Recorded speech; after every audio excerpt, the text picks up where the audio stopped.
Hey guys, welcome back to another episode of Conversations That Lead to Greatness. So today's topic, we're talking about the sacrifice that you will have to make in order for you to build generational wealth. Okay guys, so let's get started. This is Conversations That Lead to Greatness.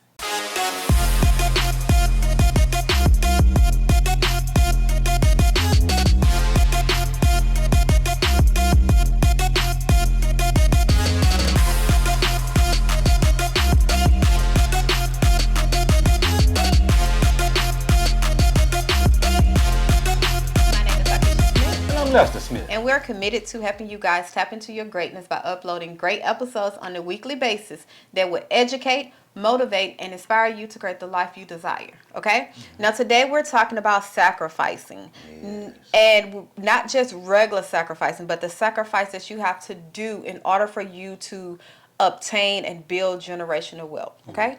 So, do we need to define what generational wealth is? Yeah, go ahead. Or should we assume that everybody knows? No, go ahead. Well, I gotta go ahead. Go ahead. Okay. So generational wealth is you building. I don't want to say rich, but you building income. You building assets for the generations to come and other generations. So you know how the Bible say you should leave an inheritance for your children's, so your children and your grandchildren. That's what we're talking about. Yeah. So what do you want to add to that? It actually says we're supposed to leave an inheritance to our children's children. Because let me say no. I didn't. No. Children's. You saying you were basically saying that we should leave inheritance to our children and the children, but we actually supposed to leave it to our grandkids, basically. Okay. Because the reason I believe it says that. Oh, I know where you're going. I think I know. Go ahead. I'm sorry. Can I I'm finish my stuff? sorry. It's just And the reason I believe it says that is because we as people, we're raising our kids, right? So if we instill what we're supposed to instill in them, they're gonna make their own money. They ain't gonna need the money that the children's children gonna get. your grandchildren. The grandchildren gonna get. You understand what I'm saying? I know. They're not gonna need it. I knew that's where you was going with that. Yeah. Yeah. And the killer thing is, if we actually comprehend that whole concept, Yeah. because our kids watch what we do, Yeah. the decisions we make, the choices we make, they watch it and they imitate it. Okay, so if we have in our household, we talk about generational wealth building and the sacrifice we're doing, they going to take on to that. It's not going to be it's not going to be like, what is that? What is generational wealth? It's going to be like, I know what that word is. I know what this, it's going to be familiar to them. So they're going to go ahead and build their wealth. But the grandkids might not have that chance because who say your kids is going to... And they ain't gonna have that chance because they're gonna be young. Let me say this. Let's say I might pass at 80. Let's say I pass at 80. And how old Lauren is? Lauren is 6 and I'm 43. So... There you go with your numbers. No. Well, it's just the truth. 43. Let's say I go at 83. That's another 40 years. So Lauren will be 46 years old. At 46, she should be doing pretty good at 46. You know, because I'm doing good at 43. So if she in the same boat that I'm in at 46, then she should be pretty well off. Yes. So why do I need to leave her the money? And if she gonna have a child that's probably 20 years old, that child needs to get that money. And then it needs to be set up in a way where you don't just bombard them with all this money. You understand what I'm saying? You need to be issued out a little bit by little bit, something like that, like a trust fund almost. Yes, definitely. So now let's talk about the sacrificing it takes. Yeah. Because in order for you to build anything, you have to sacrifice. Oh, yeah. You have to say no to some things, okay? You have to live like nobody else so later you can live like nobody else, Exactly. okay? So the sacrifice it takes. And I want to connect it to a personal level because it's like, how can I say this? On a personal level, the sacrifice that my mom made growing up made me feel like we were poor. Not poor as in this sense, but poor as in when I go school shopping, we go to the thrifty. You know what I'm saying? Or we get the little cheap things that we can afford. Granted, I had 4 other brothers. But It wasn't that y'all could afford, because she could afford way more. She just sacrificed, exactly. Yeah. But I didn't understand the sacrifice she was making because I look at my mom now as an adult, and now that we talk about money, I realize that now my mama haven't worked a real job since I probably was like in sixth, like in middle school, a real clock in job. You know what I'm saying? And yet she still got rental property and she got accounts and she, she's good. Yeah. And I didn't realize that's what she was doing. Like she was sacrificing now, telling us no. So later we can live like no one else. Like I can go to my. She can live like. Well, yeah, like she can live like no one else. No one else. And just looking at how my mom helped us thus far with our business, being an investor, like she's able to invest and help me out. Yeah. Us out. I'm sorry, as as an investor. Yeah. So imagine just that if she didn't sacrifice and just live paycheck to paycheck and just would blew her money. We wouldn't have nothing to fall back on as an investor. She wouldn't have nothing to fall back on. Well, I said we because we need her investment. And she's really the owner. Well, the thing about it is we don't really need her investment. We don't need it, but But the thing about it is she's looking for a place to invest money. Yes. So okay, come on, mama, let's help you invest your money into your children. Yeah, invest it and that's the way you want to invest. If if your child is financially illiterate, you understand what I'm saying? You want to invest with your kids. You know what I'm saying? Keep it in the family. Don't go take that money to the bank and give it all to the bank and this and that. Invest with your kids and let them make some money. Even if I would say too, what the Rockefeller family did, they had bank accounts, and when a person wanted to go get a car or whatnot, they go get it out their bank account. And you pay that money back in that bank account plus interest. Yeah. So that way the money keep accumulating for the next person, and the next person. Everybody do that. Just imagine everybody do that. That's generational wealth. Yeah, you're building generational wealth by doing that. And you keeping it inside. Yeah. You're keeping it within your generation. You're keeping it within your bloodline. And that's the whole thing about when we think about sacrificing, we're not thinking about the now. We're thinking about we're sacrificing for our bloodline that's generations, later down the line. So the sacrifice that I'm making today is going to help the generations that come after me. So I can't be selfish to think I'm sacrificing and it's for me and my kids. No, I'm not even looking at that because I know if I'm educating myself and pouring that education to my kids and teaching them the right way, I don't have to worry about them. They already have that knowledge of building generational wealth. So now I need to worry about the future generations to come. And think about this. Think about if everybody was worried about their grandkids. Everybody built wealth for their grandkids. I'm talking about every single person did that. Just think about that. And if you don't have grandkids, then you may leave it to your niece and nephew or something like that, or your great niece and nephew. Just imagine if everybody did that. Oh man, the world would be a whole lot better off. It'd be a whole lot better off. Yeah. Because nowadays, we're robbing Peter to pay Paul. We're struggling from paycheck to paycheck. Are we YOLOing? Yeah, you only live once. Just out here just blowing everything. That's no good. That's no good. And as we do that, we're not even thinking about the kids or the grandkids. Not even thinking about nobody but ourselves. That's really selfish. That's selfish. And the killing thing is, you know how I'd have heard it. I know in the black community we heard it. Well, I didn't raise you to you. I didn't did my raising. Now it's time for you to get out on your own. It's like when a person say that, and especially coming from our background, it's like you setting us up for failure because you raised us, but you didn't cultivate us to survive in this world. So you did the bare minimum as a parent what the America or United States say you're supposed to do. But guess what? If you didn't cultivate and mold that person about finance, financial literacy, and all this thing of dealing with wealth building, they don't know nothing. So now how can you expect them to get out there to build wealth, to understand money, to understand credit cards? You didn't give them the foundation. So it's almost like you setting your kids up for failure. And it hurts my heart because it's bad in our community because we wonder why it takes us so long to get ahead. Why we always got to work from the bottom and climb up. We ain't got nobody sitting us up at the top.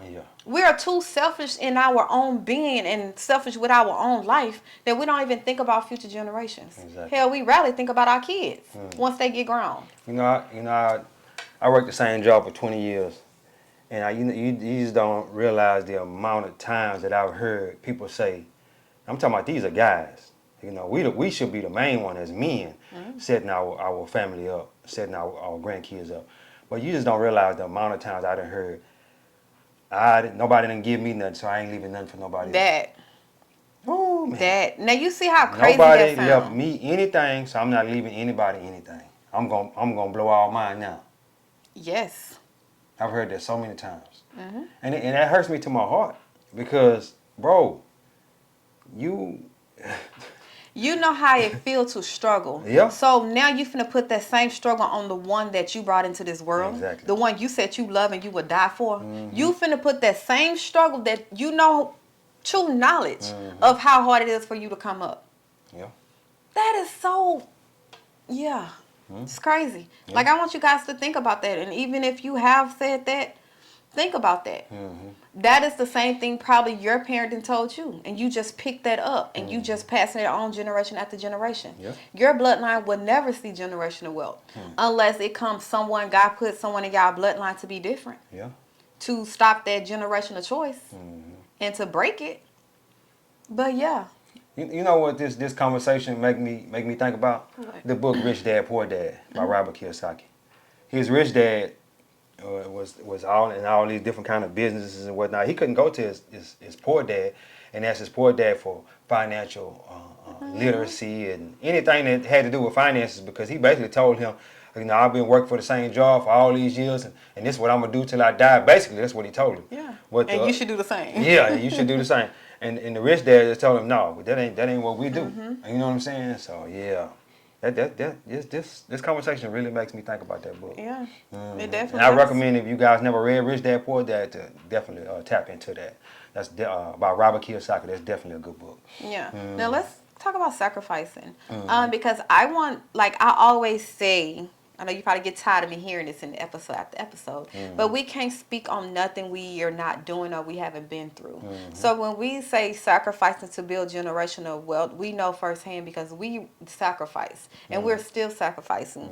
And it's like it takes on a whole different mind frame, a whole different perspective. Yeah. To understand that to deny yourself now of the pleasures and the things you want is going to be a greater reward later. Exactly. And it's not just materialistic things or worldly things, but just to know that my daughter, our girls don't have to work for won't have to work for nobody.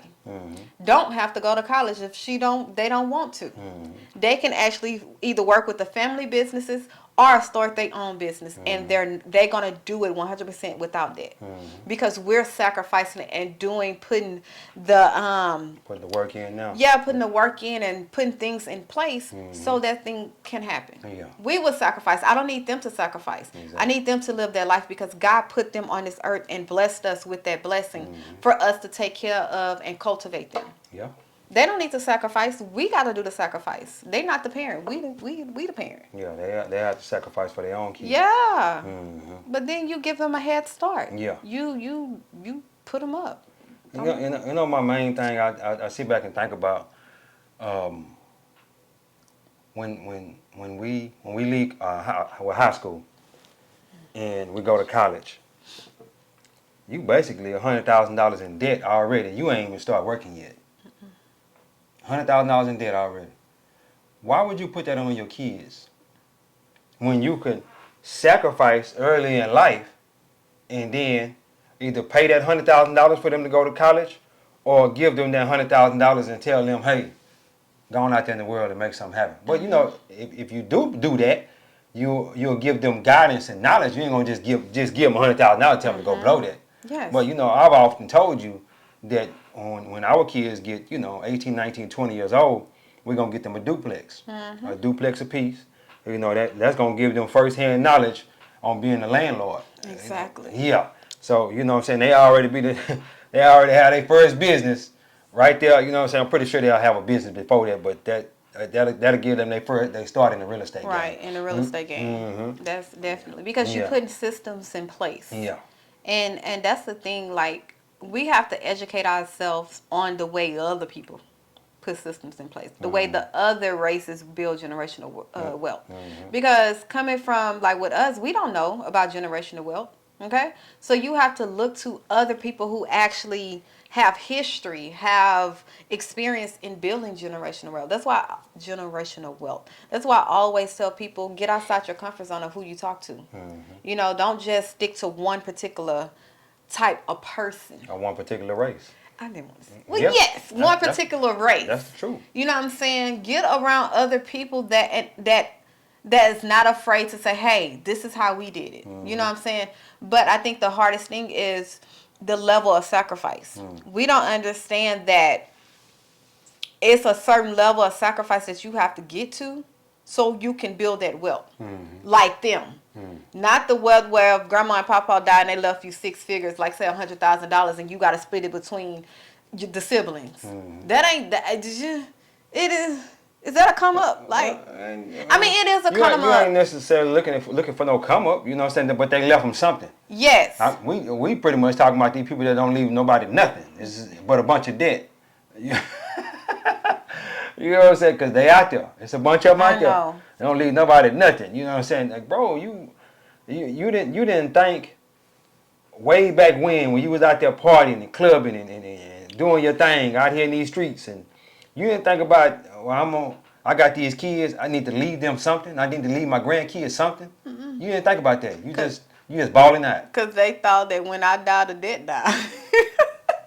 No, for real, I have heard that. I don't know who I heard it from. I don't know, it's somebody. Maybe it's my family. Well, the debt kind of do die, because if you don't got nothing to pay the debtors, they just get whatever you had, whether it's the house or the car, whatever. They got to take that back. Take that back. So now you really left them with nothing. Yeah. To start with. Exactly.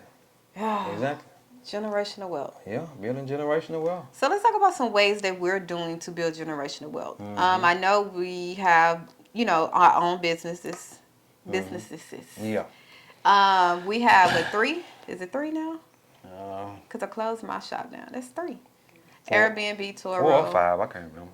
Oh, well. Dang, I didn't know that. Okay, what's that I involved in? You got the Turo business. Just being transparent. Yeah. You got the Turo business. You have the Airbnb business. We have one rental property, so that's a business in itself. So that's 3 businesses. You don't count the Airbnb business with the rental property business. That's 2 different businesses. Yes, I know. Okay. I'm trading on a daily basis. That's a business. Okay. We got addicted to greatness. That ain't really made no money, but it's still a business. Yes. What else? Addicted to sports cards. Addicted to sports cards. That's the one that's bringing in the most money right there. The first one. Yeah, addicted to sports cards. That's my eBay business. Yeah. So that's 6 businesses. Okay. Is that it? I guess. We got addicted to exotics. That ain't make no money yet, but that's still a business though. Yeah. Yeah, because it's all that stuff on paperwork. LLC. Yeah, LLCs and stuff like that. So we're looking at about 6 or 7 businesses. So we know that is one way to build that generational wealth. What is some other things that we're doing, systems we putting in place or going to put in place to help build that generational wealth for Lauren? Well, as far as that, like I told you about the getting a duplex. Yes. That's gonna build a generational wealth, but I'm gonna put other things in place. We haven't started them with trust and nothing like that yet. But Mama started. Mama started them with trust. Yeah. Both of them, they have trust funds for both of them with your mom, but we haven't done anything. But we're gonna be looking more towards our grandkids. Like I said, we're not gonna really be looking towards it because they're gonna be good. Yes. They're gonna be good. So, provided that we live that long to see our grandkids come into this world, or whatever. If one of us leave here, then the other one to carry it on and whatnot. Yeah. But that's what we're gonna be looking towards. Yes. Okay. Yeah. And it's gonna be a trust, just like they grandma set them up with trust fund. We're gonna be setting trust funds up for them. For their kids. For for their kids and whatnot. Generation. So and then also too, building generational wealth by giving them this knowledge. That's the main thing. The money and all the materialistic things don't really matter. If they don't have the knowledge. If they don't have the knowledge to sustain themselves with that money and whatnot, they're gonna lose everything. Yes. So we got to be able to teach them the knowledge that we're teaching to the world right now by making these videos and reading these books that we read, the courses that we take, the seminars and all that. We got to be able to relay that knowledge to them so that way they can they can be all right. Yeah. That's the main thing. Definitely. Yeah, the money and the material stuff that don't even matter. really matter. Yeah. Because they can get that themselves. Exactly. Yeah. Mm-hmm. Okay. Well, Yeah. that's all. You have Yeah, anything else? that's all I can really think of right now. Sacrificing to build generational wealth.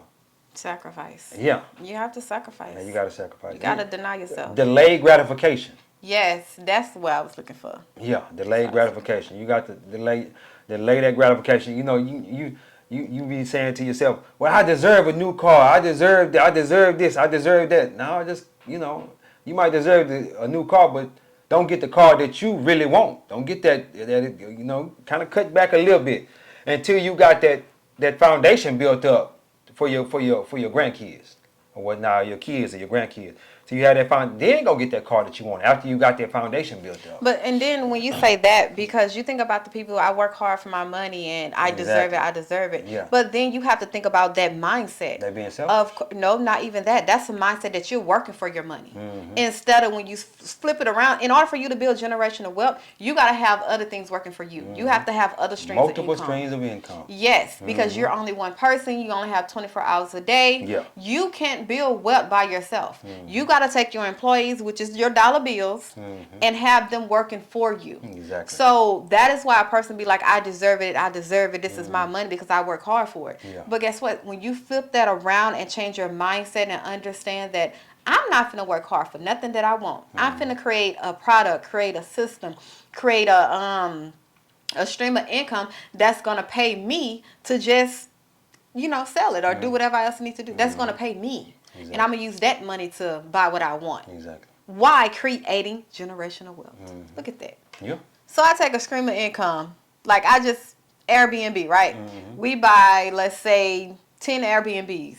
These are investment properties that we turn into Airbnbs, right? Yep. So now those Airbnbs will pay for my G-Wagon, will pay for whatever the girls need, vacations and everything, right?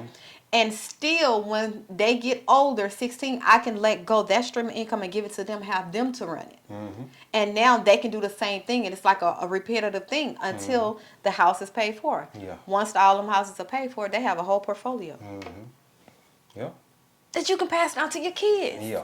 So if they Pass want down to your kids and your grandkids and your great grandkids. you pass that down. Just keep it going. We ain't selling grandma's house. Real estate ain't going nowhere. No. Real estate is not going nowhere. I recommend anybody. If you heard me talk about anything on any of these episodes, you're gonna hear me talk about real estate. Because real estate ain't going nowhere. Once I learned in 2020 that real estate is the way to wealth, I've been on it ever since. That's what I'm talking about. I'm talking about because it's so many ways to hide money in real estate. There's so many ways to hide it. If you're looking for a tax shelter or whatnot, put it in real estate. You know what I'm saying? I'm not telling you where to invest your money. This is not investment advice. Because you go lose your money and you be telling me, Lester told me to do that. No, I didn't tell you to do that. I'm telling you what we do. What we do. But yeah, guys, that generational wealth is something serious. And let real estate be one of the ways that you build generational wealth. Because that's the way the richest people in the world. Look at your boy Donald Trump. A lot of people don't like him, but he got tons of real estate, man. Tons of real estate. You know what I'm saying? So, yeah, guys. Yeah. So, please be sure to give us video a thumbs up. If you want to hear more topics like this about finance or ways to build like additional streams of income. Now, granted, we're not financial people, okay, advisors, but we can just share what we are doing and what we have done to get us to where we are now and what we're doing to get us even further to our next level. We don't mind sharing. We are very transparent when it comes to that, okay? Help one, and teach one. The reason why we're transparent and sharing that information because we want you guys to do just as good as we're doing, or even better. Y'all might help us out. Hello. Y'all take off and shoot to the moon, and you be like, "Hey, Lester, I got this here, I got that there." I remember when I was watching your videos for the first time, man, and you took me to this place where I am right now. It's like, do you need any help? That's what I really want. I need a group of friends like that. Yeah. You know what I'm saying? And just say, "Hey, man, you taught me this." But anyway. You finished? Yes. Okay. Take us home. Hey guys, God is good. Life is good. When we look good, we feel good. We live in a life of abundance. Peace. Bye, guys.